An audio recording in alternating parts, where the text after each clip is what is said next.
नमस्कार, मी सुरेश शिंदे. आपण पाहतात तळेगाव टाइम्स न्यूज. आत्ता आपण तळेगाव स्टेशन स्वराज्य नगरी या ठिकाणी आहोत. तळेगाव दाभाडे परिसरात अनेक ब्युटी पार्लर आहे, परंतु काहीतरी वेगळं पण ज्या ब्युटी पार्लरमध्ये आहे.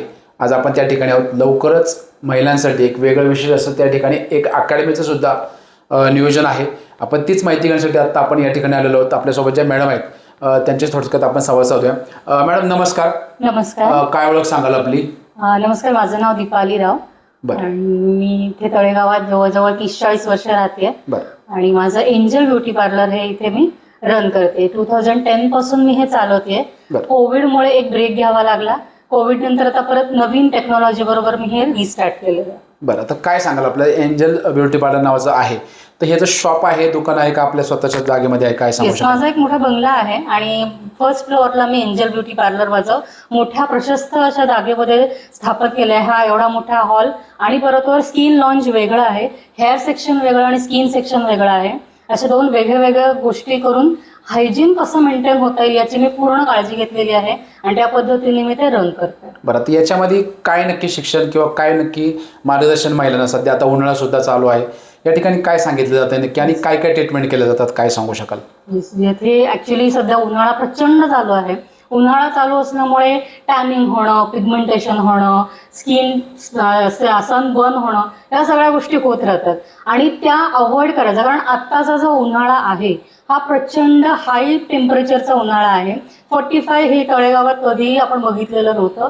यापूर्वी थोडासा प्लेझेंट असायचा, पण हळूहळू उन्हाची तिरीप पडलेली आहे. सगळ्यांनी स्किन आणि स्किन ॲज वेल एज हेअर का म्हणते, कारण हेअर पण डॅमेज होत आहेत, हेअर पण ड्राय पडत आहेत, फ्रीझीनेस येतोय. त्या सगळ्या गोष्टी आपण केअर घेतली पाहिजे. स्किन रुटीन एक असलं पाहिजे. या सगळ्या गोष्टी आपण कशा करायच्या हे पार्लरमध्ये योग्य पद्धतीने मार्गदर्शन केलं जातं. फक्त उन्हाळ्याचं नाही, प्रत्येक सीझन वाईज कसं आपण स्वतःला मेंटेन करायचं या गोष्टी पण मी इथे शिकवते. आता थोडक्यात आता जास्त उन्हाळा आहे, तर थोडक्यात एक काय काळजी घ्यावं असं वाटतं महिला किंवा मुलींनी? एक स्किन रुटीन असतं, त्याच्यासाठी आपण हायड्रेशन करणं खूप गरजेचं असतं. हायड्रेशन चेहऱ्यावरून आणि ॲज वेल एज आतून म्हणजे कसं की भरपूर पाणी पिणे. कारण आपलं शरीर पूर्ण पाण्याने भरलेलं आहे, 70% पाण्याने भरलेलं आहे. त्यामुळे आपल्याला पाणी पिणं हे गरजेचं आहे. आपण हा खूप इग्नोर करतो. लोकांना वाटतं आपण 4-5 ग्लास पाणी पिलं म्हणजे भरपूर पाणी पिलं, पण तसं नसतं. प्रत्येक वजनाच्या हिशोबाने पाणी ठरलेलं असतं. ते सगळं सांगितलं जातं इथे की तुम्ही एक्झॅक्टली दिवसभरात किती पाणी पिलं. पण रॅन्डमली आता सांगायचं म्हटलं तर ते 3.5 ते 4 लिटर पाणी शरीरात प्रत्येकाच्या जाणं खूप गरजेचं आहे आणि त्या हिशोबाने हायड्रेशन होतं आपलं. आपण म्हणतो 4-5 ग्लासनी हायड्रेशन म्हणतो, ते हायड्रेशन होत नाही. ते प्रॉपर सायंटिफिकली आपण नॉलेज घेतलं तर आपल्याला सगळं व्यवस्थित कळतं. आणि हायड्रेशन झालं की हे सगळे प्रॉब्लेम, सनबर्न आणि जनरली ड्राय स्किन असते त्यांनी तर अतिशय काळजी घेणं गरजेचं आहे. सनस्क्रीन लावूनच बाहेर पडणं गरजेचं आहे, कारण आता सध्या ऊन खूप आहे. सनस्क्रीन जवळजवळ 30 to 40 SPF वापरणं गरजेचं आहे आणि ते स्किन बघून ठरवायला लागतं. तर त्या गोष्टी करणं आवश्यक आहे. आता सध्या पार्लर म्हटलं तर लोकांना वाटतं त्या ठिकाणी आपण थोडंसं रंगरूपामध्ये बदल करतोय, पण तो सर्वच चेहऱ्यांना ते सूट होईल असं काय असतं का? त्याच्यामध्ये काय वेगळ्या ट्रीटमेंट असतात, काय सांगू शकाल? प्रत्येकाची स्किन म्हणजे व्यक्ती तितक्या प्रकृती आपण म्हणतो तशी स्किनचं पण आहे. प्रत्येक स्किनचे आज आपण इथे जेवढे लोक बसलोय त्या प्रत्येकाची स्किन वेगळी बोलते आणि प्रत्येकाची स्किन समजून त्याच्याशी तसं वागणं हे आपल्या ब्युटिशियनचं काम असतं. आणि ते कसं करायचं त्याचं नॉलेज आणि त्याच्या टेक्निक्स असतात. ते टेक्निक जर आपण आत्मसात केलं तर ते आपल्याला इझिली कळतं की आपण ह्या स्किनशी कसं वागायचं, त्या स्किनशी कसं ट्रीट करायचं. कशा वेगळ्या ट्रीटमेंट आहेत. ड्राय स्किनची वेगळी ट्रीटमेंट आहे, ऑइली स्किनची वेगळी ट्रीटमेंट आहे. फक्त ड्राय आणि ऑइली नसते, कॉम्बिनेशन पण असतं.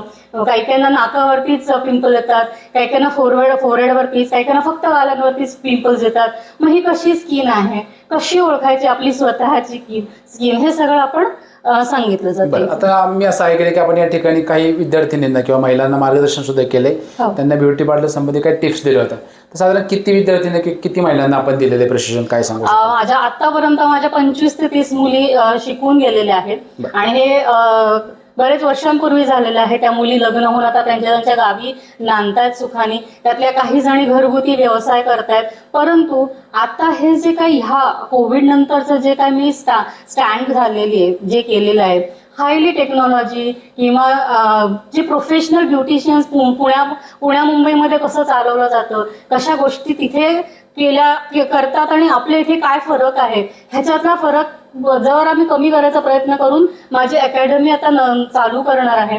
त्या अकॅडमीमध्ये प्रोफेशनल ब्युटिशियन कशी असली पाहिजे या बाबतीतली माहिती, हायजीन कसं मेंटेन केलं गेलं पाहिजे या बाबतीतली माहिती, अशा बऱ्याच गोष्टी, प्रत्येक स्किन कशी आहे, हेअर कसं आहे, हेअर म्हणजे काय, नुसतेच वरती जे असणारे केस आहेत आपल्याला त्याच्याशी नुसतं त्याला कलर करणं किंवा त्याला दुसरा हे करणं हा भाग नसतो. त्याची काळजी घेणं, त्याला कसं आपण मेंटेन करायचं याबद्दलचं नॉलेज आपण इथे दिलं जातं. बरं, ह्याच्यामध्ये नक्की कोणाचा फायदा असेल, म्हणजे महिला असतील नवीन जे या क्षेत्रात येणार आहेत त्यांच्यासाठी असेल किंवा दुसरे तुमच्याकडे पार्लरसाठी येणारे काही टिप्स घेणारे महिला त्यांच्यासाठी असेल, काय सांगू शकाल? प्रत्येक म्हणजे ज्या ब्युटिशियन्स आहेत जे ऑलरेडी रन करतायत पण तरी सुद्धा त्यांना कुठेतरी अडचण येतात की अरे ही तर स्किन नवीन आली आहे, हिच्याशी कसं करायचं, ही पिगमेंटेशन आहे, इथे फक्त फोरहेडलाच पिगमेंटेशन आहे, मग पूर्ण स्किनला करायचं का पिगमेंटेशन ट्रीटमेंट? तर नाही.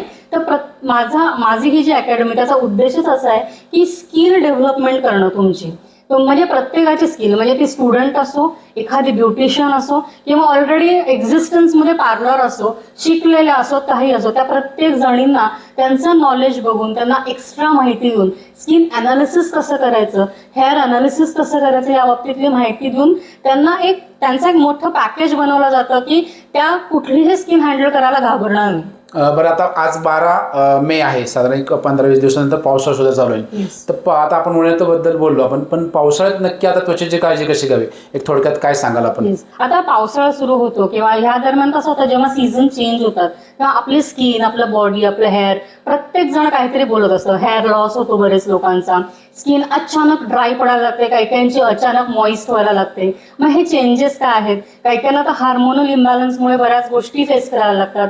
इन्फ्लेमेशन्स असतात बऱ्याच लोकांना, त्यांना कसं डील करायचं, कसं हँडल करायचं, आपण आपल्याशी सुद्धा कसं डील करायचं, या सगळ्या गोष्टी आफ्टर 30, आफ्टर 40 आपण कशी काळजी घ्यायची, या सगळ्या गोष्टी हळूहळू टप्प्याटप्प्याने समजून घेतल्या तर आपण उन्हाळ्यात, पावसाळ्यात, सगळ्या सीझनमध्ये, थंडीत सुद्धा खूप छान राहू शकतो. थंडीतही ओव्हर ड्राय स्किन होणार नाही. पावसाळ्यात थोडीशी बरी असते स्किन प्रत्येकाची, पण प्रत्येकाची स्किन अगेन वेगळे आपल्याला रिझल्ट देत असते. त्यामुळे स्किन ओळखून त्याच्याशी कसं ट्रीट केलं तर स्किन खूप छान राहू शकते.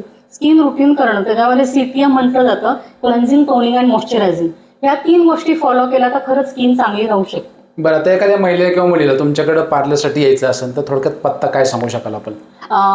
पार्लरचा पत्ता आहे 85 स्वराज नगरी, नागरे हॉस्पिटलच्या शेजारी, फर्स्ट फ्लोअरला, प्लॉट नंबर 85 वरती आपलं पार्लर मिळेल. माझा नंबर आहे 9371655063. या नंबरवर कॉन्टॅक्ट केला तर मी स्वतः अवेलेबल असते आणि मी इथे स्वतः असते. म्हणजे असं नाही, असिस्टंट पण आहेत माझी, पण तरी सुद्धा मी स्वतः प्रत्येक क्लायंटला हँडल करते.